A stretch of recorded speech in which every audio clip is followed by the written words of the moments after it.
You know what's so bad though is like clearly both of us are fully and totally with it today. Not.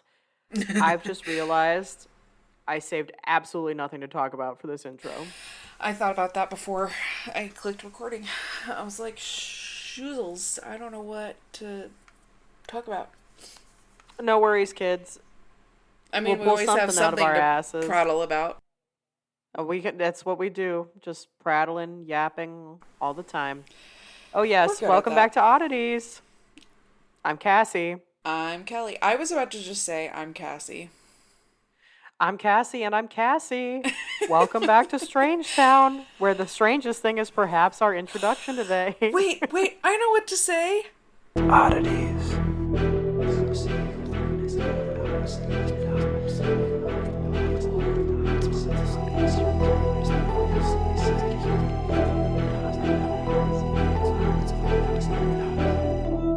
Stay strange.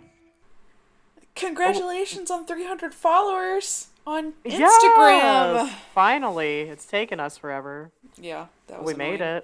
it. We made it. That was annoying. Now let's get to 400. It'll only take us 400 years. That's right. Um, oh, right. As per usual, everybody, speaking of Instagram, we have links to all of our social media below. Please follow along, follow the yellow brick road if you haven't already. And we also have links to our many things. Our Patreon, if you'd like to support our show, please consider doing so. We have links to our merch store. We have new merch up at this point. Um, and it's cute. And the funds from it will go to research and charity. We can talk about that, more officially when we get to it. Um, and yeah, I think that's mostly it. Yep. How's my bestie? Bestie's good. Bestie is the last one standing and surviving, The plague thriving. is moving through your house. Yeah, I think what's just irritating is that we just got over, and not we, they all just got over things, because I was the last one standing through that too. Um, yeah. It's the garlic. It's the garlic that's keeping me alive. Um, but yeah, no, we just got over stuff, and then we got hit again. We get knocked down, but we get up again. It's the anthem. Well, Yeah, I'm hoping everybody feels better soon, Ski. yeah. So we just gotta keep on trucking along. So, what are you gonna do? Did they also eat the Italian penicillin? Yeah, so the tall one loves that soup. The Yes. tall one devours that soup and gets excited Love every it. single time I make it. The short one is kind of a jerk when I make it. His palate isn't refined enough yet to appreciate. he It will. likes he likes the little stars in it. He Hell just yeah. says he doesn't like the color of the soup, so he has He doesn't like the color of the soup. It's like yellow. yeah, and he doesn't want to try it. But last Oh night my I saw god. him dipping his chicken nuggets in it, so I mean, the It's progress. happening. It's happening. Okay. That's um, okay. That's all right. Good things take time. I let him, because you know how you shred cheese on top of it. Mm-hmm. I said, "Tell mommy when enough is enough," right? Was it like a mound? It was a mound, but that was fine because clearly that did something for him to want to eat it. The cheese So makes a difference. it It does. does. So It does. that worked. Anything to get it in there, right? Yeah, for sure. But yeah, no, it was funny because like Michael and I sat down to eat it, and we were both just like, oh, "This is the best soup ever." Just like- I love that. I'm so glad. We aim to please. yep, best soup I'm ever. thrilled. I'm Italian thrilled. penicillin. There it is. Trying to think if there's anything on my side worthwhile to share. We are celebrating Corey's birthday this weekend. By the time this comes out, it'll be a couple weeks past that. And So by this point, you guys are doing a badass escape room. I think we've even done that at this point. Oh, that's cool. So at this point, you've escaped the escape room. I'm already manifesting that. I mean, we're hoping so. I'll let you guys know because we're recording this ahead of time. Um, Hopefully Corey's birthday went well. We got cobblers instead of a cake with a little crackhead pig on it, and we're just moving and grooving. We're killing it. I love Um, that. Me too. I I fear this is going to be one of our shortest intros yet. The prattling, The prattle the prattle. Oh prattling. wait, I want to let the listeners know how did decorating outside go? Oh, the outside looks badass. It looks great. It looks stellar. We need to go get our fake spider webs, which I know people are like, don't use those like birds. But then I see them using it in their nests, and I'm like, well, maybe we're helping. I don't know. In either case, I'm getting some. It's tradition. I it's such a that is such a major part of my childhood is the fake spider I webs. know. They suck getting them off of the shit, though. I will say that. But anyway, that's the only thing that's left. I do need to put some batteries in some of the lights that we have out there, Uh-huh. but it has been nonstop rain for days, which I love. It is because of that gigantor hurricane that's hitting Florida. We're getting like stuff from Unfortunately, it. yeah. Yeah. So, anyway, I hope everybody's doing okay in Florida. That sucks. And yeah, so the outside looks tight. We are definitely the coolest on the street. We did invest in king size candy bars. We have them already. Thank you, Costco. And we're ready to fully, truly, totally establish ourselves as the coolest people on the block. Because you are the coolest people on the block. Like there is no If the question. Yeah, if the shoe fits, like wear Like it. I mean, that's if the foo shits. Yeah. So, anyway, that's our little Halloween adventure. I have yet to start my education I was needed about for to. our Halloween That was costumes. literally my next question.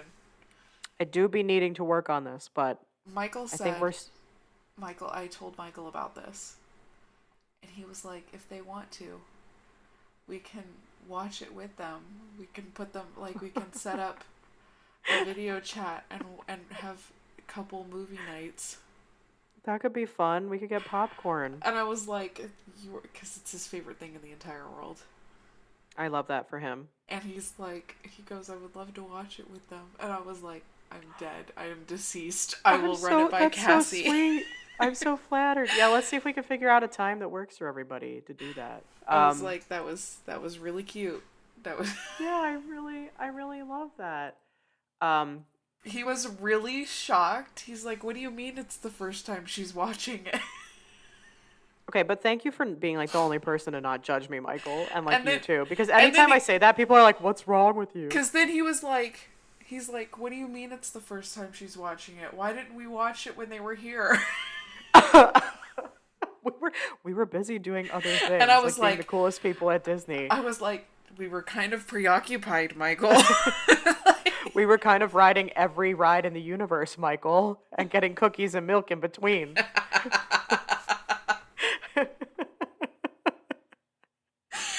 Oh, such a good memory. I love it so much. I love it so much. Um, I need to make that my any contact photo for Corey. Honestly. Absolutely, you do. There's nothing like more wholesome in the universe. I know it's so wholesome. Yeah, I like walk by. I'm like, look, there's a cookies and milk stand. He's like, cookies and milk, in his small It's pig the voice. Mike Wazowski hat. It's the hat. I know. All the face I hurts know. again. My favorite thing about Disney is we all wore those hats for days. But Yep. we had legitimate conversations while we were in Disney with all of us wearing those hats, and We had nobody very even serious acknowledged. conversations in those Nobody hats. nobody even fucking like acknowledged that we were having these conversations with these absurd fucking hats on the whole time. Yep. That's what makes it even better. I love that for us. I All really serious do. conversations need to be had wearing those hats from now on. Wearing those hats. That's it. I'm gonna wear them for my meetings at work. Like it's just it's Everyone it needs shut to up. She's happen. wearing the Maleficent hat. Yeah, everybody shut up. She's got her Maleficent ears on. I'll borrow Everyone Corey's. I'll shut- wear the Mike Wazowski I ears. said everyone shut up. He's wearing Mike Wazowski. So cool. So cool. All right. My friend, you started us last time. So now it's your turn. And look at us remembering. Mine's It's like we didn't steel just traps. do this. It's incredible. Incredible to me. So, since we're in Spookala season, I thought it might be fun to do a short history of haunted houses. I'm actually really excited about your topic because I did I see mean, it and I was like, it's what like a fun. phenomenal idea. You just Thank genius. you. You're, as Just always, not just another pretty face. What can we say? as So, always, you're just so smart. back at ya. So, the idea behind Haunted Places is not new. People have entertained themselves with all things spookala bookala for like centuries or whatever, but Haunted Places, I'm going to only say it that way now. Yep. Yep. They're different because they're inseparable from the holiday that vaulted them into cultural prominence. And the tradition basically could not exist without Halloween. And Halloween, some might say, would not be the same without Haunted Places. So, the origins of the Haunted Place, they date back to 19th century London.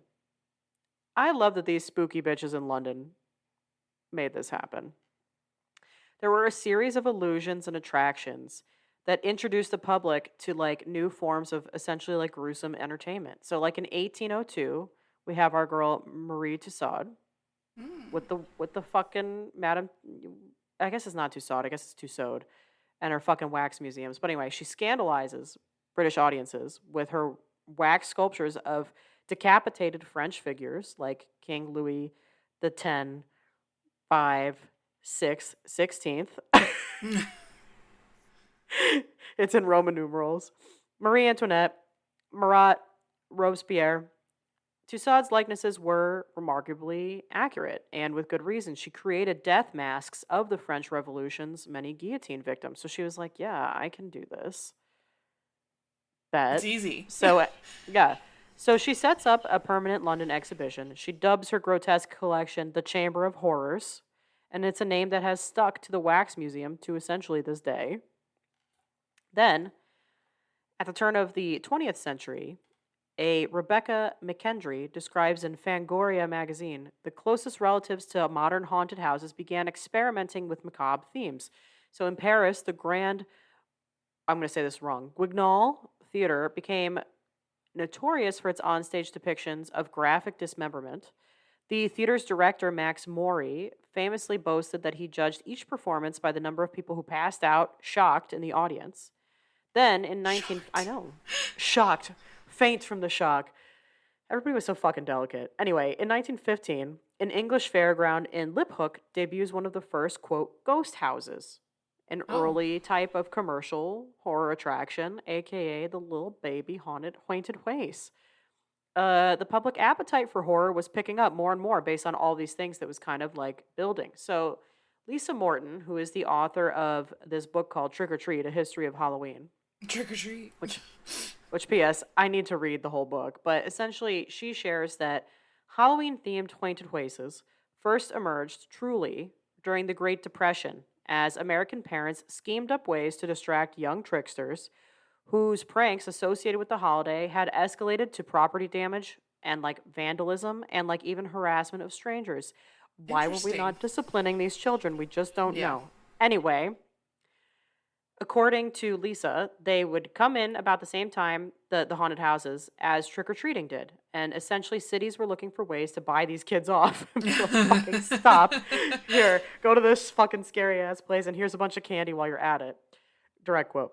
Just kidding. So the first haunted houses were like pretty like basic. They were pretty primitive, right? Groups of families would decorate their basements and hold house to house parties.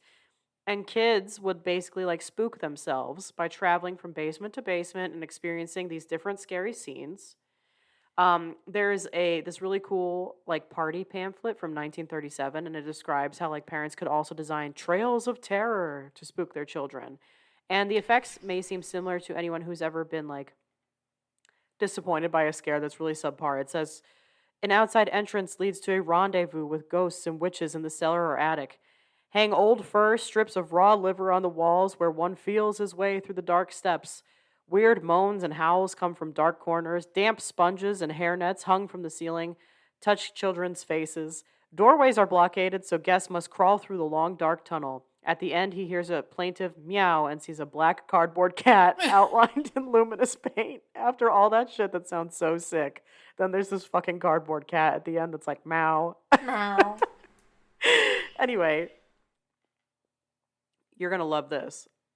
Some say that despite all of that, the haunted house didn't become a cultural icon, though, until a one Walt Disney decides to build one.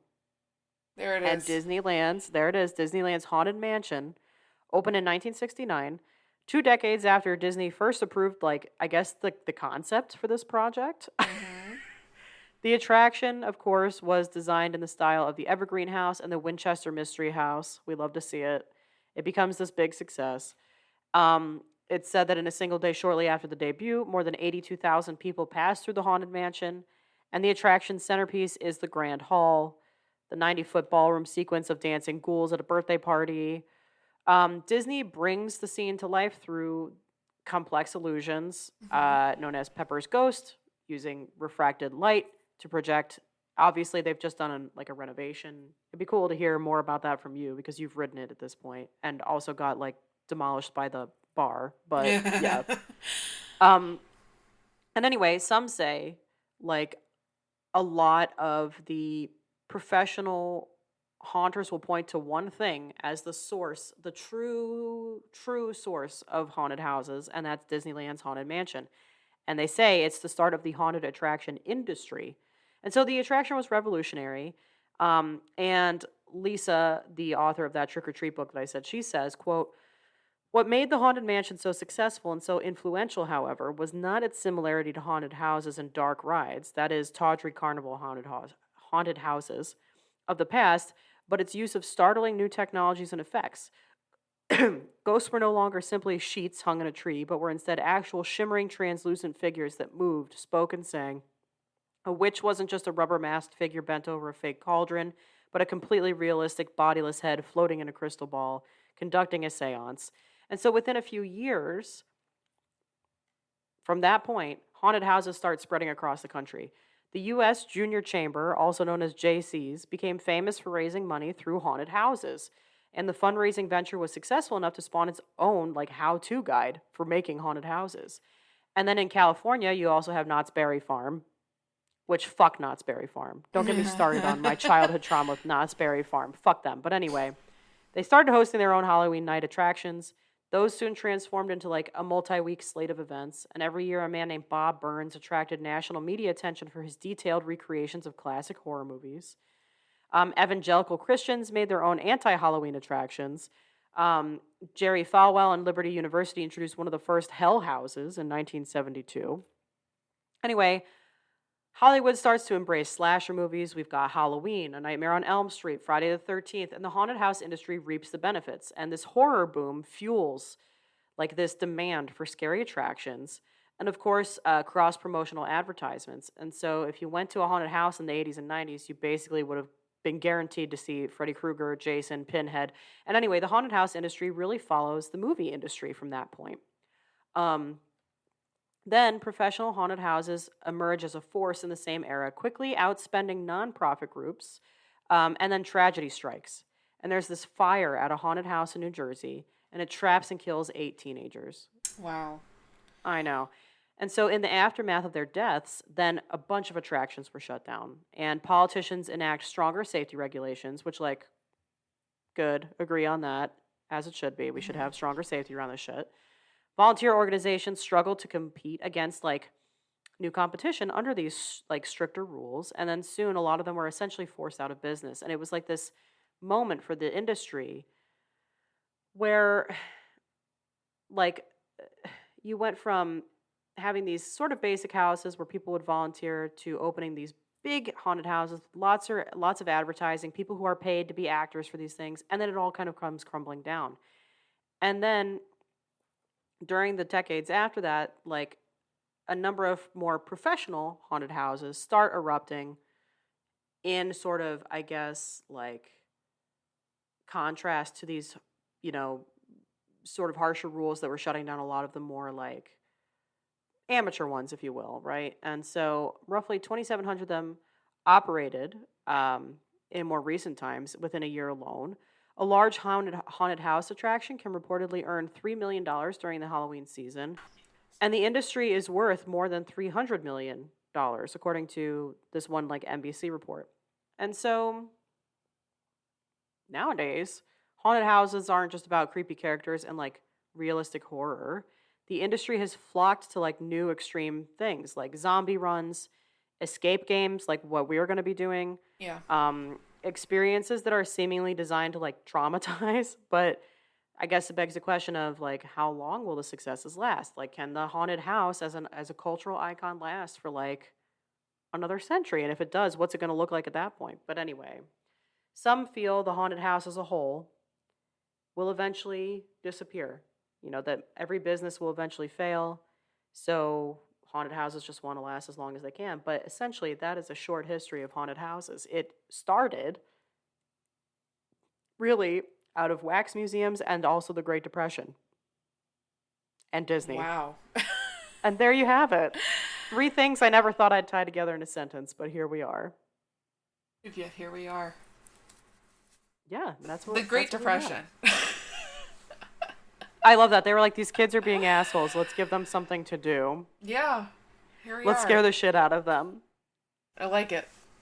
I love it. So, yeah, that's what I got for you. That in was honor of phenomenal. Spookula season. You did a really good job. Thank you, Beth. That was I'm not disappointed, and I didn't think I was going to be, for the record, but I'm glad. thrilled. I'm happy to hear it. So, what have ye for us today? This topic is brought to you by Cousin Nathan. Thank you, cousin Nathan. I have Jack Black, Our Lord and Savior gets his own episode. the rat catcher. Oh, I don't know what this. I don't. Okay, I'm so ready. I'm so Plot ready. twist! Big plot twist. I love it. I have Jack Black, the rat catcher. He of the 19th century. Okay. Jack Black, the rat catcher, the mole destroyer from Battersea, England. The Mole Destroyer. Okay. As a young boy, Jack Black grabbed feral rats in Regnitz Park and flung them in wire cages, which impressed passerbyers. Wow, they were like, wow, this is cool. Like, cool party trick, Jack Black. He even behaved like a showman, Oh. entertaining onlookers by training rats to live on his shirt and crawl up and down his arms. Black said the rat work came naturally to him, and it earned him various jobs catching rats on private properties. Listen, everybody has a talent in life. And this was Jack Black's. I like it better that he was training rats versus tossing them into cages. I like the training better. But that's just me. Yeah. He also supplied live rats to pubs for rat baiting and contests, popular mid-Victorian activity for placing bets on number of rats a dog could kill. Ugh. Oh no. Black's eye-catching outfit caught the attention of Henry Mayhew, who wrote about Black in the London Labour and London Poor, because he wore this sash that was donned with cast iron rats on them. Peak fashion, some might say. It's wow. Wow. Pizzazz. Okay. Black told Mayhew about his vicious, nearly fatal battles against England's rats. I've been bitten nearly everywhere, even where I can't name to you, he said. Oh, yikes. He also revealed that he tasted rat flesh, unbeknown to his wife, describing it as moist as rabbits and quite as nice. That makes me nauseous. Very nauseous. Yeah, very much nauseous. Black enlisted various animals to help massacre rats. One tactic was to train ferrets to sniff out rats and unleash dogs on the ferrets, and other hunting animals Black used included monkeys, which he said didn't do much. Okay. A badger named Polly, and raccoons. What a combo. Right? In addition to rat killing, Black was involved in fishing, bird catching, taxidermy. Was particularly accomplished in dog breeding, and he told Mayhew his black and tan terrier, Billy, Sure, like you do. a rat killing dog, was the greatest stock dog in London and had feathered the greatest portion of small black and tan dogs in the city, Wow. making the dog known to all of London as Fancy. Okay, Fancy and Billy, sure. Yep. One and the same. He said he sold a similar dog to an Australian ambassador for £14. This guy. That seems cheap Well, then it was for Billy Fancy. I yeah. don't know. Okay. It was a similar dog. It wasn't Billy. Oh, a similar dog. Okay, my bad. My mistake. Misunderstood.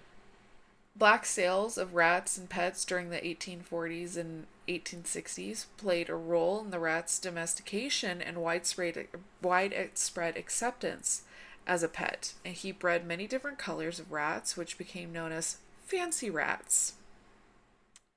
Fancy rats. We have a Yes. theme here. By 1869, Charles Bedouer called the rat the poor child's toy. In his poetry Okay. collection, L'Espleen de Paris, by 1901, rats were so popular as pets that Mary Douglas received permission from England's National Mouse Club to bring her pet rats to an expedition as at the Aylesbury Town Show on October 24th, 1901. Her black and That's white hooded Rattus nervicus won Best in Show. that's the most English shit I've ever heard. That they have a mouse club, And it's not Disney. and it's not. It's And we're not not talking about Mickey Mouse.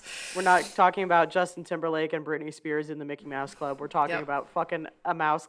That's so English. I feel like that's so like. And then they had a Best in Show, and they were probably all like chilling out with some tea. I do love that for them. After that, Rat Fancy was formally launched. Oh, The original Rat Fancy lasted until 1931 as a part of the National Mouse and Rat Club.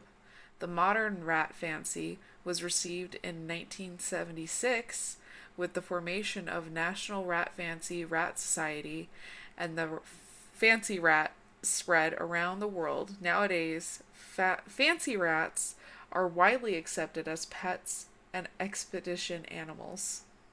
I literally can only think about Remy from Ratatouille right now. S- That's it. The entire time I was researching this, I was thinking Literally, about that's Remy. all I can think about. Yeah. Okay.